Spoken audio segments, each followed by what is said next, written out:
Hello, good evening, नमस्ते, सत श्री अकाल, आदाब। मैं आप सबकी शालिमा और आप सुन रहे हैं मुकद्दर का सिकंदर, जिसमें कल लिया है हमारी शान्या ने शादी। और अब क्या होगा कंगना का, आगे अब सुनने के बाद पता चलेगा।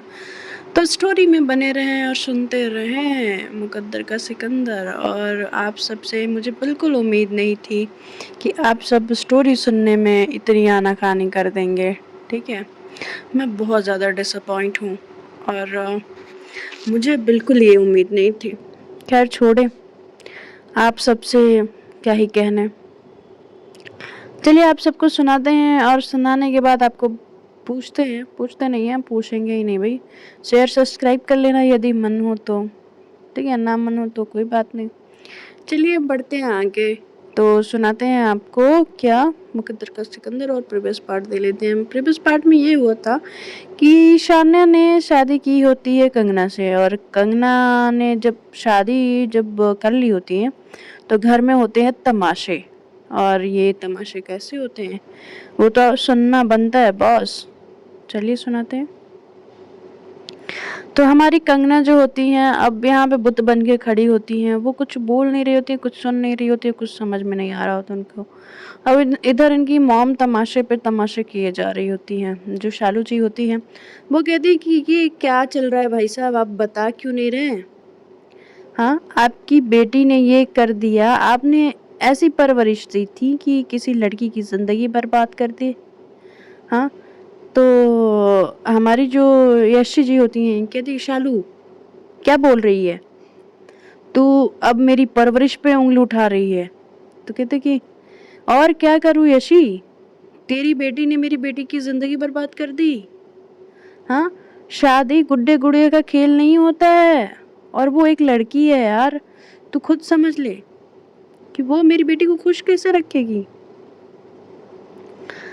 तो इधर से वर्धन जी कहते हैं कि सुनिए आप शांत हो जाइए, हम आपसे कह रहे हैं कि आप प्लीज़ इस तरह से टेंशन ना लें। वो अधिकार सारे उसको मिलेंगे, कंगना को, जो एक बहू को मिलते हैं। और अगर किया है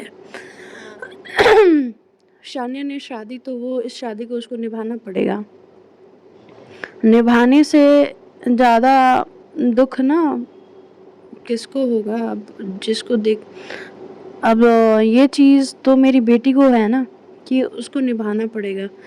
तो कहते हैं कि जब वर्धन जी कहते हैं कि शालू जी मैं आपकी बेटी को अपनी बेटी मानता हूँ, मैंने कभी उसको पराया नहीं माना है। और अगर कंगना चाहती है कि वो नहीं रहना चाहती शान्या के साथ, तो मैं उसको बिल्कुल फोर्स नहीं करूँगा। मगर अगर रहती है हमारे घर पे बहू बन के, तो मैं ध्यान रखूँगा कि उसको कभी कोई तकलीफ़ ना हो। मैं आपसे ये वादा करता हूँ।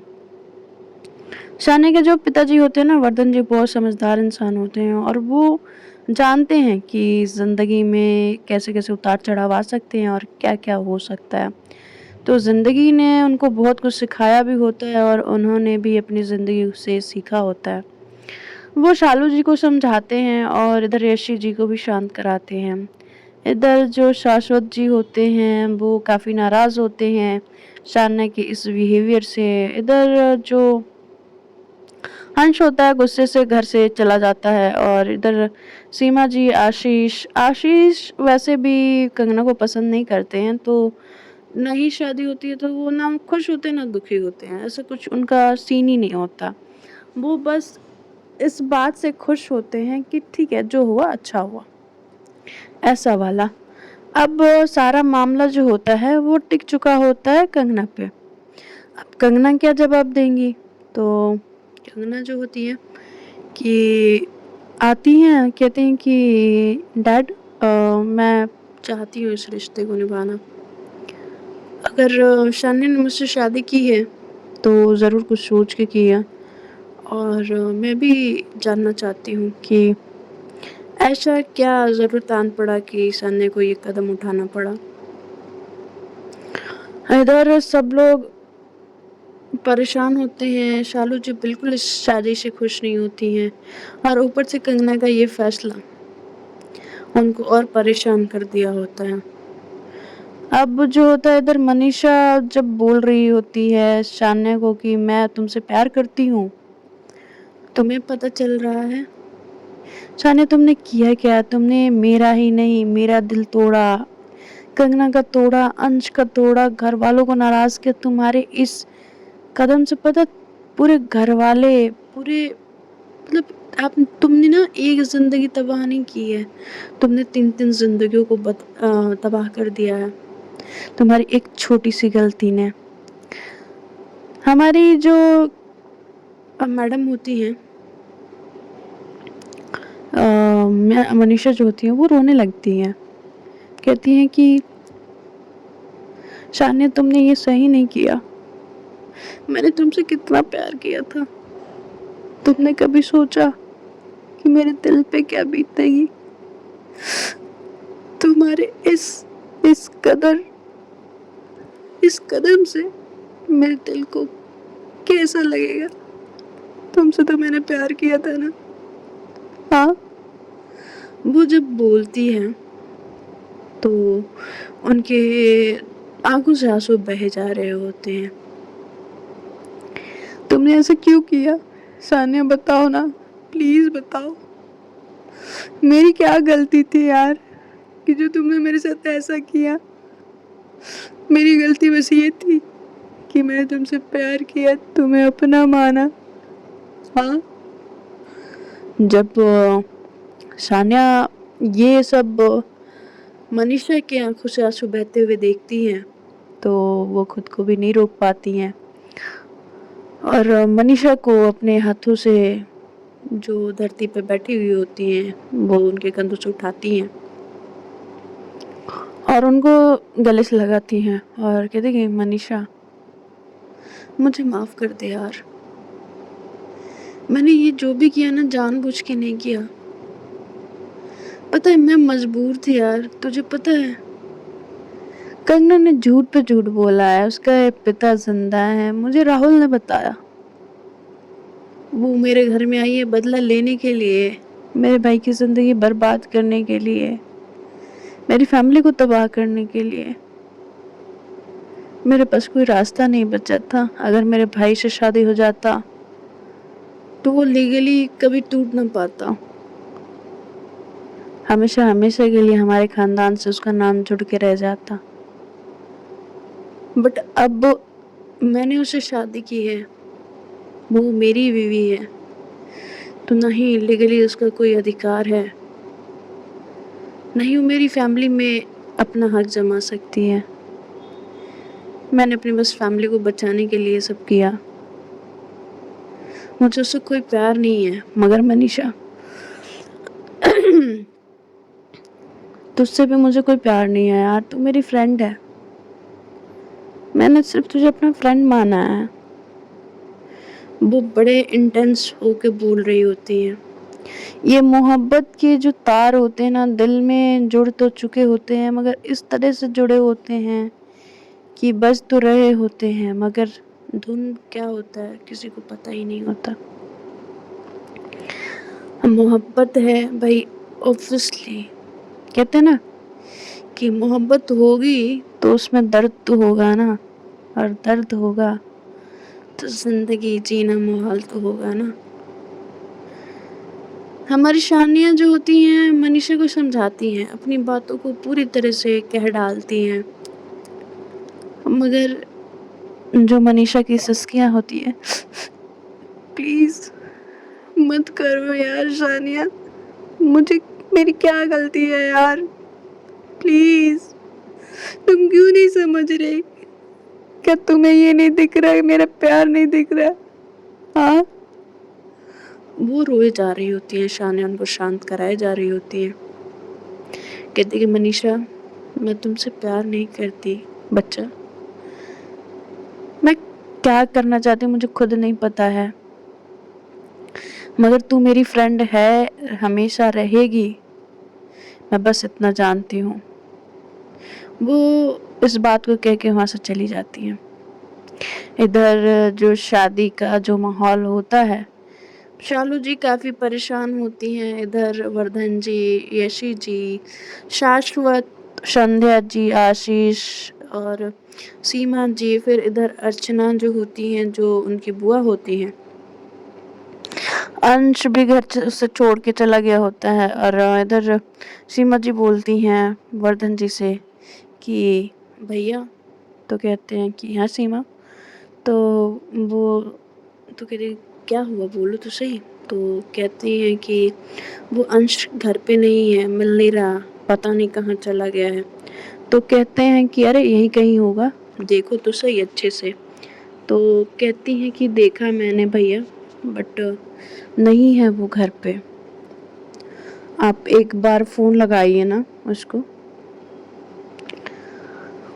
तो जो वर्धन जी होते हैं वो फ़ोन लगाते हैं अंश को और अंश फ़ोन नहीं उठाता है। अंश वो चला गया होता है एक क्लब में और क्लब में जाके वो वहाँ पे बैठा होता है बार काउंटर पे। वहाँ पे वो शॉर्ट्स पे शॉर्ट्स लगाया जा रहा होता है। वो सारी चीज़ें उसको याद आ रही होती कि उसकी बहन ने ये सारी चीज़ें की हैं। पूरे घर का माहौल ख़राब हो चुका होता है। जो घर का माहौल होता है इतना ज़्यादा ख़राब हो चुका होता है कि कोई किसी से बात करने के लिए तैयार नहीं होता। अब ऐसा माहौल शायद शानिया की वजह से हो चुका होता है। खैर शानिया को ऐसा नहीं करना था, बट अब जो हो गया है वो हो ही गया है। अब शानिया तो बाहर चली गई होती है मनीषा को समझा के, मनीषा इधर रोए जा रही होती है। अब देखते हैं आगे क्या होता है। चलिए, तो इधर मनीषा जा चुकी होती है, मतलब वो अपने घर जा चुकी होती है। ये फ़ोन नहीं उठा रहे होते हैं, क्या नाम है, अंश, और इधर अंशुल भी परेशान, मतलब सब फैमिली में ना इंटेंस माहौल होता है, मतलब काफ़ी परेशानी भरा माहौल होता है। इधर शालू जी भी अपने घर जा चुकी होती हैं और जो शान्या होती है वो घर पे होती ही नहीं है। तो यशी जी फ़ोन करती हैं शान्या को, तो कहती है कि हाँ माँ, तो कहती कि सनी घर आ जा।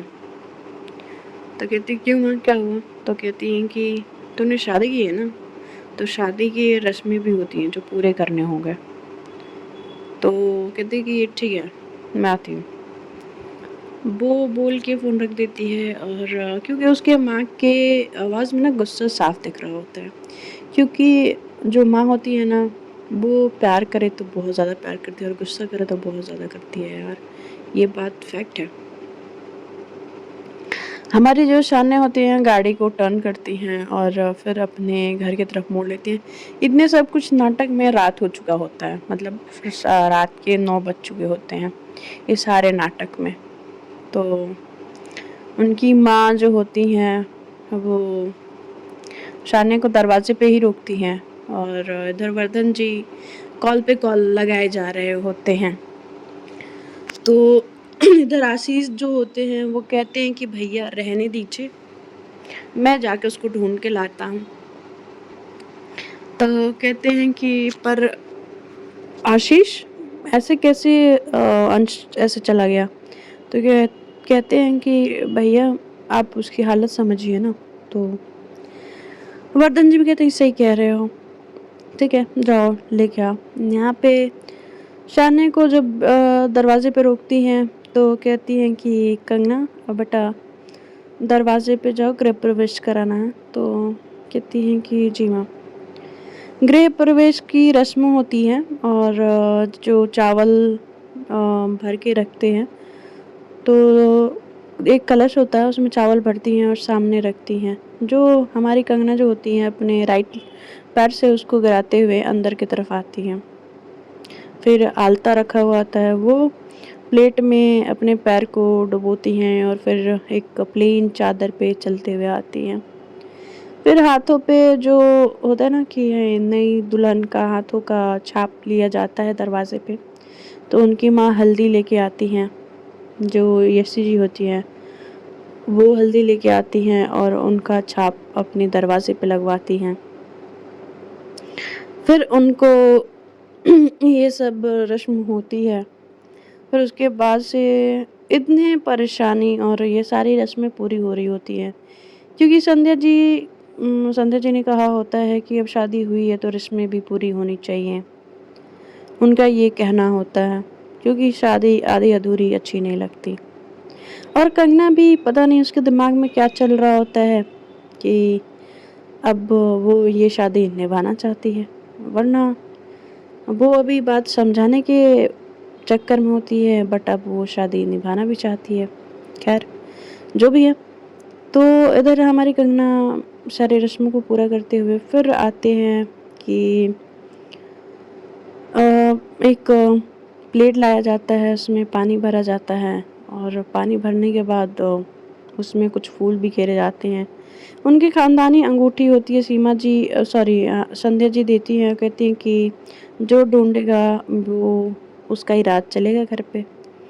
तो ऐसा होता है कि तीनों बार जो भी अंगूठी भिगोई जाती हैं, उसमें हमारी कंगना ही जीतती हैं। शानिया जो होती हैं वो बिल्कुल इस चीज़ पे ध्यान नहीं देती हैं, मतलब वो शादी तो कर ली होती है मगर उस शादी से वो खुश नहीं होती हैं, या पता नहीं शानिया के दिमाग में क्या चल रहा होता है कंगना को लेके। और यहाँ पे बेमन से सारी रस्में पूरी की जा रही होती हैं और इधर परेशानी भरा माहौल होता है। और इधर जो होता है कि कंगना जो होती हैं, ये रस्म होने के बाद फिर संध्या जी जो होती हैं उनको लेके जाती हैं मंदिर में आरती होती है। जो माँ दुर्गा का जो मूर्ति रखा होता है उनकी आरती वो करती हैं। आरती करने के बाद एक दिया रखा होता है, उसको प्रज्वलित करना रहता है, तो वो दिया जलाती हैं और कहती हैं कि बेटा ये दिया की लौ जो है ना, ये तुम्हारी ज़िंदगी है। जितनी रोशनी इससे बिखेरेगा ना, उतनी रोशनी तुम्हारे ज़िंदगी में होगा। विश्वास है कि अब तुम्हारी ज़िंदगी में जो भी दुख हो मिट जाए। माँ शेरा वाली आप तुम्हारी ज़िंदगी से दुख मिटा ले। उनके सर पे हाथ फेरते हुए संध्या जी बोलती हैं। इधर सबके मुंह पे 12 बजे हुए होते हैं, मतलब कोई भी खुश नहीं होता है और कोई भी बात नहीं करना चाहता है हमारी सानिया से। इनफैक्ट उनकी माँ तक नहीं उनसे बात करना चाहती। तब तक जो आशीष होते हैं वो अंश को लेके आ जाते हैं। वो एकदम नशे में धुत होता है और क्योंकि उनकी फैमिली में किसी ने इस तरीके से नशा करके घर में नहीं आया होता है, तो वर्धन जी कहते हैं कि ये क्या हाल बना रखा है यश, तो अंश। तो कहते हैं कि क्या करूँ दादाजी। हाँ, जिससे मेरी शादी होने वाली थी उससे आपकी बेटी ने शादी कर ली, आपको पता है। और मैं क्या करूं, मेरे पास कुछ ऑप्शन ही नहीं है। आपको नहीं लगा था क्या आपको अपनी बेटी को कंट्रोल में रखना था? वो मेरी ज़िंदगी उसने छीन ली है कंगना। मैं उससे प्यार करता था और आपने इसको अपने घर की बेटी बनाया। और अपने बेटी को क्यों नहीं बनाया बेटी? ऐसे वो बात कर रहा होता, हंगामा कर रहा होता है। तो शानी कहती है कि अंश किस तरह से बात कर रहे हो डैड से? तो कहती है कि आप तो बस रहना ही रहो, समझिए आप जो है ना, अब मुझे समझ आ गया है कि अब क्या है। मैं आपको अपनी बड़ी बहन मानता था। हाँ? मुझे लगता था मेरी दी जो करेगी सही करेगी, मगर नहीं, आपने तो मेरा घर ही उजाड़ दिया, मेरा प्यार छीन लिया। ऐसे वो बोले जा रहा होता कि आप होती कौन है मेरी जिंदगी का फैसला करने वाले? बोले तो वर्धन जी कहते कि अभी तुम होश में नहीं हो, अंश जाओ सो जाओ, हम सुबह बात करेंगे। नहीं, मुझे अभी बात करनी है। मेरी क्या गलती थी बताओ जी, मैंने ऐसा क्या कर दिया था जो आपने मेरे साथ ऐसा किया? बोलो। वो रोए जा रहा होता है और अचानक से ही वो गिरता है शाने के कंधों पे और बस वहीं पे उसकी आँखें बंद हो जाती हैं। तो शान्या जो होती है, सब लोग सँभालने के लिए आते हैं, शान्या सबको रोक देती है और उसको अपने कंधों पे सहारा देते हुए उसके कमरे तक लेके जाती है। उसको उसके बेड पे सुलाती है, उसके जूते उतारती है और उसको उसका ब्लैंकेट ओढ़ाती है और एसी को ऑन कर देती है। कहती है कि माफ़ कर दे मेरे भाई, मैंने जो तेरे साथ किया मुझे नहीं करना था। मुझे नहीं पता था कि मैं अपने भाई को बचाने के चक्कर में कहीं न कहीं अपनी सारे घर वालों को नाराज़ कर रही हूँ, मगर मैं ऐसे अपने घर वालों को बर्बाद नहीं होने दे सकती थी। नहीं, कतई नहीं। मुझे माफ़ कर देना। और वो वहाँ से चली जाती है। अंशु जो ये सारी शानिया जो बात कह रही होती है, वो सुन लेती है। कहती कि दी भाई को बचाना चाहती थी, पर क्या ऐसा क्या हो गया था कि कौन सा खतरा था कंगना से? अगर भाई को खतरा था तो दी को भी तो हो सकता है ना? हाँ, दी अपनी जिंदगी को ऐसे खतरे में डाल सकती हैं। दी का तो दी कुछ भी कर सकती है फैमिली वालों के लिए। हो सकता है कि कुछ इन ये सब करने का कोई रीज़न हो, कुछ बात हो। वो अपने दिमाग के घोड़े दौड़ाने लगती हैं, जो अंशु होती हैं। अंशु जो होती है, वो भले उम्र में छोटी होती है मगर समझदार होती हैं, काफ़ी समझदार होती हैं। उनकी मोहब्बत, उनकी जो ये आज़माइश होती है ना, वो काफ़ी ज़्यादा हद तक अच्छी भी होती है और बुरी भी होती है। खैर, ये सारी चीज़ें हो चुकी होती हैं और घर वालों के नज़र में अब ये शादी हो गई है। कंगना जो है वो यशी की वाइफ, सॉरी, वो शाना की वाइफ है और अब उनकी माँ भी चली गई होती है और कंगना के इस फैसले से उनकी माँ बिल्कुल खुश नहीं होती हैं कि उन्होंने ये चीज़ एक्सेप्ट कर लिया होता कि हाँ ठीक है, मैं शाना के साथ रहने के लिए तैयार हूँ, मैं इस शादी को निभाना चाहती हूँ। वो बिल्कुल ये नहीं चाहती थी। फिर जो रस्म होती है फर्स्ट नाइट की, तो जो कंगना होती हैं वो उनके कमरे में जा चुकी होती हैं और यहाँ पे जो उनकी मॉम होती हैं वो भी अपने कमरे में जाते, सब अपने अपने कमरे में जा चुके होते हैं। जब वो अपने कमरे में शाने आती हैं तो कंगना को अपने कमरे में देखती हैं। कंगना को जब अपने कमरे में देखती हैं तो अब उनका पारा उठ चुका होता है। कहते कि तुम यहाँ क्या कर रही हो? कहती हैं कि व्हाट यू मीन कि यहाँ का क्या कर रही हो? शादी की है ना, तो शादी के बाद तो वाइफ अपने हबी के साथ ही रहती है ना, उसके कमरे में। तो खैर, आप तो वाइफ है मेरी, तो आप बताएं, मैं आपके साथ आपके कमरे में ही रहूँगी ना, या आपको हबी बनना है, मेरे को वाइफ बना के रखना है, तो वो भी बना सकती हैं। तो कहती क्या बकवास कर रही हो यहाँ पे? ये बकवास करने की ज़रूरत नहीं है, तुम यहाँ से निकलो। तो कहती कैसे निकल जाऊँ? शादी किया है, फेरे लिए हैं और अभी आप निकलने की बात कर रही हैं? क्यों सान्या? तो कहती कि बस वो उस टाइम मुझे अपने भाई को बचाना था इसलिए। तो कहते कि आप आप आपको क्या लगता है मैं कोई टेररिस्ट हूँ? आपके भाई के ज़िंदगी को तबाह कर दूँगी ऐसा? या आप अपने आप को कुछ ज़्यादा इंटेलिजेंट समझती हैं?